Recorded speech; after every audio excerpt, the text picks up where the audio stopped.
back, relax, and maybe get yourself a snack. Me and you gonna have a little chat about books. Hi guys, so I'm here today to do a quick run through of 7 books that I recently read and really didn't love. So these are predominantly books that I read as part of the BookTube SFF Awards, so a lot of them are middle grade and YA books that perhaps I wouldn't necessarily have picked up if I wasn't involved in the BookTube SFF Awards, therefore it is understandable that I probably wasn't going to love them. However, some of them I really disliked and others were better than some. So let's go through, starting from the one I actually DNF'd. I didn't like it at all. So the first one I have to talk about is sadly very beautiful, and that is this one. It is The Book of Bearer by Susie Wilde.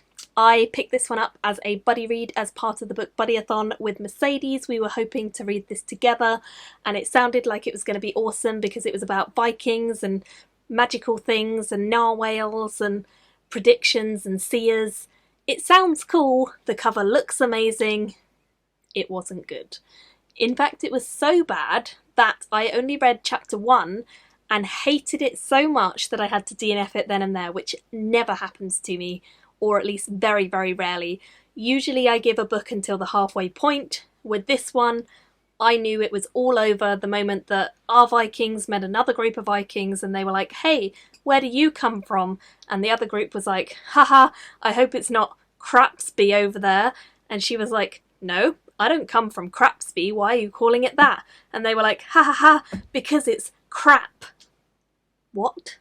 What Viking would ever say that? First up. Secondly, what sort of language and introduction is that? Third, this was the stupidest book I've ever read in terms of pacing. It was so badly paced. It was awful. And fourth, it was just terrible character development, terrible world building. It was so fast paced that by the time I got 10 pages in, I could tell I was going to hate it. I could tell that it was poorly written, and I could tell that the structure was awful, the pacing was awful, the characters were never going to go anywhere. I'm really sorry, but I will not be reading any more of Susie Wilde's books because this sucked. And I don't even have anything redeeming to say about it, except that the cover is gorgeous, which is not a great reflection on the writer. I didn't give it a fair chance, perhaps, but it was too bad for me to even bother carrying on. And I don't say that lightly. I usually give it till the halfway point. No. This one, no. It was pants. From page 1, I thought I wasn't going to like it because I was optimistic going in. I read page 1, I was thinking, it's not quite what I want. I read page 2, it's not really getting any better. Page 3, no, I'm not sure this is for me. About page 8 is where this whole Crapsby thing happened. Then I was out. No. I messaged Mercedes, I was like, I really hate it, can we change to something else? And she was like, let me read chapter 1 too. She messaged me, she was like, I really hate it too. We changed to something else. So, that's that. Oh wait, tell a lie. There is another one that I DNF'd in this batch, and that was this. Crooked Kingdom by Leigh Bardugo. Hated it. I didn't really enjoy the first one, I gave it 2 stars, and I wasn't really looking forward to going back into it because I think this series is kind of rubbish. I'm sorry to everyone who likes it, I know there are loads of people who love this.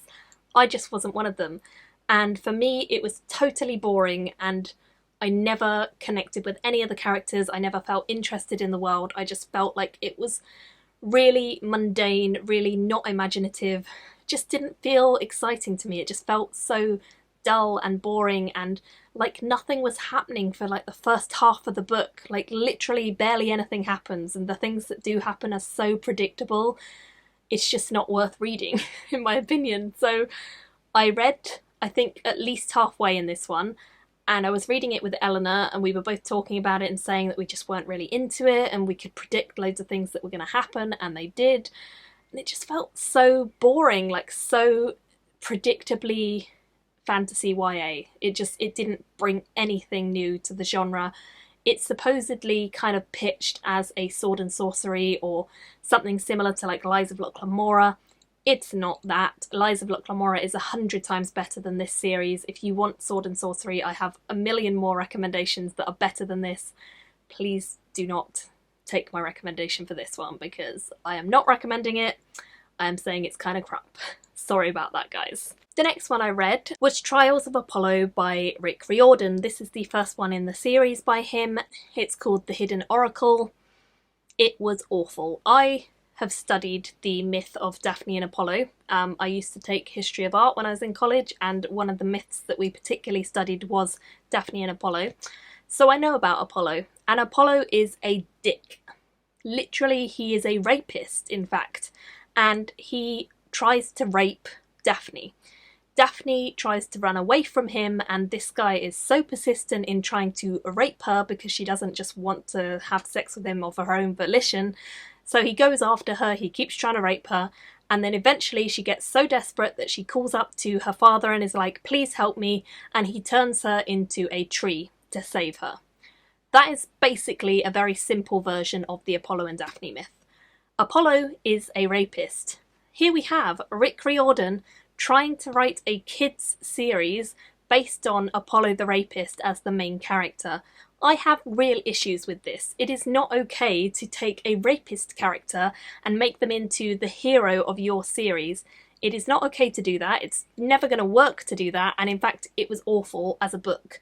Not only did I hate the character from the get-go because he instantly comes across as someone who could easily rape someone, who is snarky about women, who is derogatory about women, who is just completely oblivious to the modern day world, even though Rick Riordan sets his gods in the modern day world. In Trials of Apollo, Apollo has been another dick to people up in the Olympus gods zone. So he's chucked out of Olympus by his father, turned into a mortal, meets Percy Jackson and has to go on a quest. It's boring though. It was awful from the get-go. Not only that, he's a rapist, he's horrible, he's a terrible character.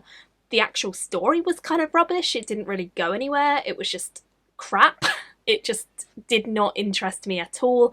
It was really boring. It felt really childlike. I know it's aimed at kids, but some kids are really intelligent, especially readers, and they don't want you to just talk down to them, and I feel like this was doing exactly that, and it was trying to make Apollo the character into something he never was.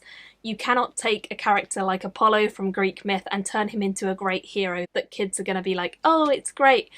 It just isn't. And if they are like that, then I'm worried, because he is not a good representation for any children anywhere. So I gave that like 0.0 of a star. I finished it, but I hated it, so I would not recommend that one. The next one I read was The Savage Song, which I gave 2 stars. This is by V.E. Schwab. This follows 2 characters who are kind of like different sets of rival gangs. One is like a vampire-y kind of thing, and the other is like a human, and they end up going on an adventure together because people end up hunting one of them and the other one's in the right place at the wrong time or whatever, and they end up going on an adventure together. This was okay. It wasn't terrible, but it really didn't interest me. Again, it suffered from the usual things of being really predictable, being really badly plotted. The world development was absolutely awful. In fact, it just felt like a spin-off of like Any City Anywhere, and I just didn't feel like it was magical at all. Even though we have twists on vampires and lots of like monster creatures, it just never really captured my attention. I felt like the beginning of her books is always more interesting than the ends, and they always suffer in the second half and just go down this rabbit hole that I don't care about, and it just never interests me after the halfway point with her books. I don't know what it is, it just does not work for me, and I know that she is an author who does not work for me, so it's only because of BookTube SFF that I read this book. But with that said, there are some redeeming qualities. It's not a terrible book, it's just okay. It's not like anything as bad as the ones I DNF'd, it's just so nothing interesting either. I gave it 2 stars. The next one I read is actually part of a series, so I'll talk about both of them because I read them both. The first one is Sword of Summer, which is the first one in the Magnus Chase series, and this is again by Rick Riordan. I had to read this because the second one in the series is nominated for the BookTube SFF Awards, The first one was interesting. I found it to be a lot more likeable than his other series, but with that said, it still was not my taste at all. I think my biggest problem with Rick Riordan is the humour is very, very much like childish, very toilet humour, very much not my thing. When he's making jokes about like the same thing over and over again, like farts and, you know, stuff like that, it really doesn't interest me. It's not to my taste, so obviously that wasn't going to work for me. The things I did like about this series as opposed to the other one is that there is a lot more diversity in this series than the other. We have people who use ASL, American Sign Language, and we have people of very different colours, races, mixed ethnicities and religions, which all worked in tandem really well. So I will definitely give him his due in this series that he does diversity really well, and I really enjoyed seeing all of that.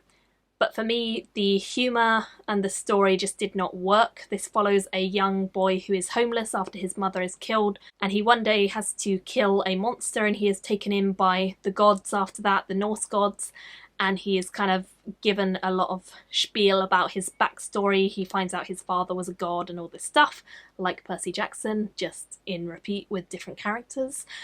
So yeah, my biggest problem with this series, both books in this series, is that the story just didn't really go anywhere interesting. It just felt boring to me after a while. It felt very samey as the Percy Jackson series, which I have read and thought was okay at the time.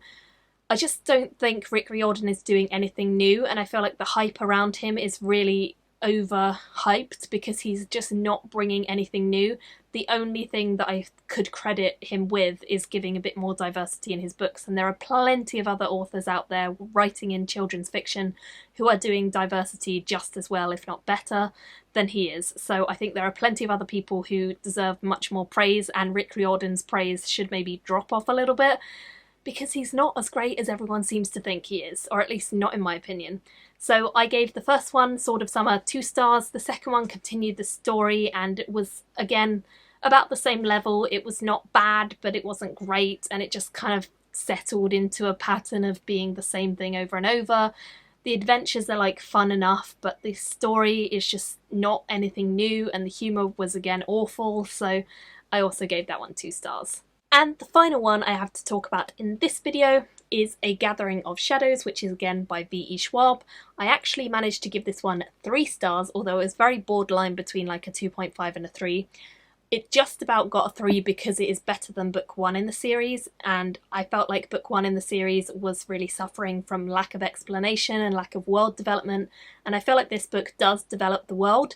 We follow 2 characters, Lila and Kel, who have very different magics.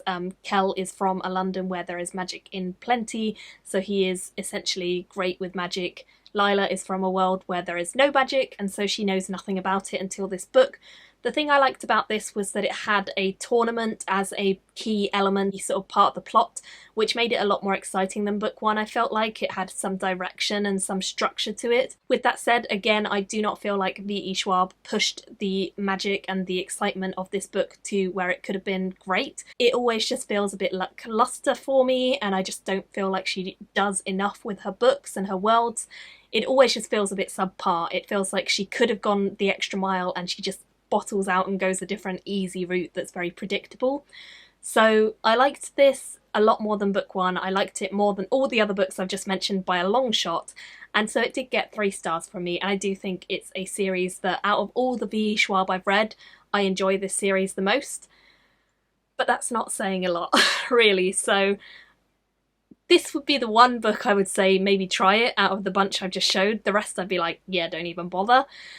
I would love to hear in the comments below if you've read any of the books that I've read. I know everyone has very different opinions, so I have no doubt that plenty of you guys absolutely love these series, so I'm sorry if you disagree with me.